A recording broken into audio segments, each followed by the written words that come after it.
Hello students, in this video I'll be discussing the concept of vectors and scalars. Okay, vectors and scalars. Okay, now what are vectors and scalars? Basically, physical quantities can be divided into these two sections. या तो वो physical quantities vectors होंगे या फिर scalars होंगे. Then there is one more type, उसको tensors बोलते हैं. वो टेंसर्स एक्चुअली हमारे सिलेबस में नहीं है. Will just stick to vectors and scalars. तो कोई भी फिजिकल क्वांटिटी है, ठीक है, they can be classified into either been a vector or a scalar. Now what exactly is the distinction between these two? Okay, now to explain that distinction, I'll be using the example of distance and displacement. Okay, तो let's imagine कि तुम ए से B, late से पहले तुम यहां से यहां गए 4 मीटर. कितना मीटर गए? 4 मीटर. उसके बाद तुमने और 3 मीटर्स मूव किया. ओके, 3 मीटर, पहले 4 मीटर्स गए, फिर 3 मीटर्स गए. Okay, now just for reference, let say this is the west, sorry this is the east direction, ये नॉर्थ है, ये south, and this is the west. Okay, तो तुम यहाँ पे थे, यहाँ से पहले कितना गए? 4 मीटर्स ईस्ट गए, उसके बाद अगेन 3 मीटर्स ईस्ट. तो टोटल कितना गए तुम?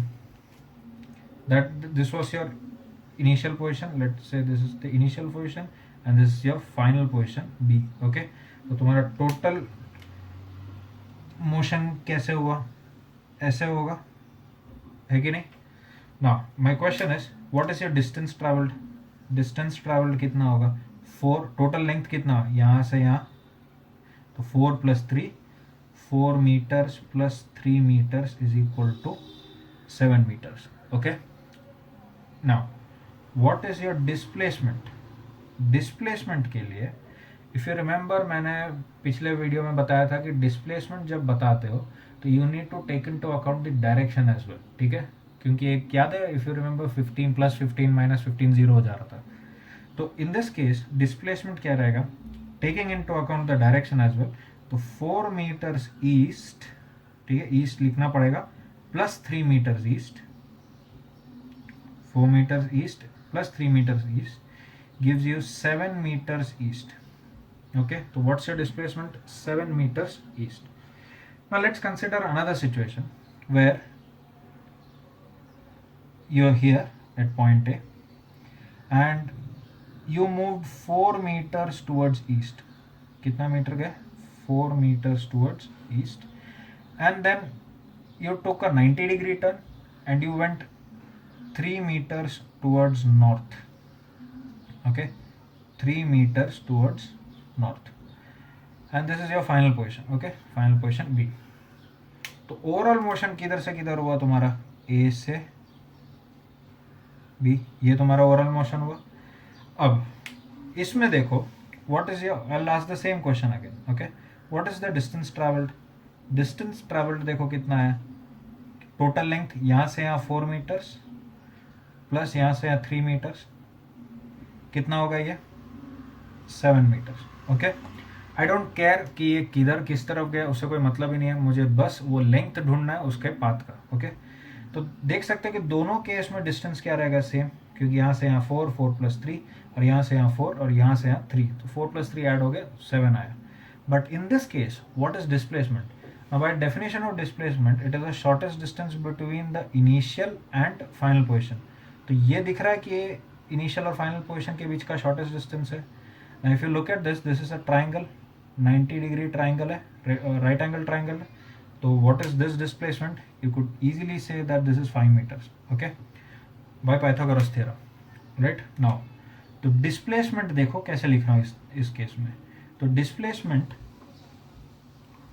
4 meters east plus 3 meters north.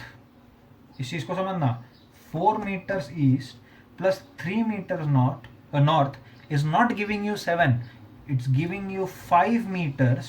And what's the direction? It is northeast. समझ आया?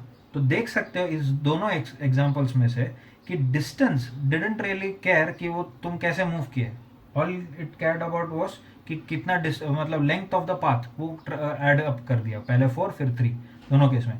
बट जब डिस्प्लेसमेंट कैलकुलेट किया you had to take into account the direction. अगर डायरेक्शन अकाउंट में नहीं लेंगे तो देख सकते हो कि यहाँ पे 7 आ रहा है और यहाँ पे देखो 5 आ रहा है। ओके, तो how do you distinguish these two different types of physical quantities? ये डिस्टेंस देख सकते हैं, it is not dependent on the direction. या फिर ऐसे सोच सकते हैं कि डिस्टेंस जो है उसको एक्सप्लेन करने के लिए, to completely define distance traveled you don't need the concept of direction, okay? But what in case of displacement, तुम्हें displacement define करने के लिए you need the concept of direction, okay? So that is the distinction between scalars and vectors, okay? तो distance in this case is a scalar quantity. Distance is a scalar quantity, and what is a scalar quantity? It only needs a magnitude, उसका value, जैसे कि 4 या 3 and finally क्या था 7, okay? While displacement is a vector quantity, and vector quantity में क्या चाहिए? Magnitude plus direction, okay? Magnitude plus direction, alright? अब मैं एक एक्स्ट्रा चीज बता दे रहा हूं तुम्हें कि किसी फिजिकल क्वांटिटी को वेक्टर होने के लिए ये दोनों काफ़ी नहीं है, मैग्नीट्यूड एंड डायरेक्शन काफ़ी नहीं है।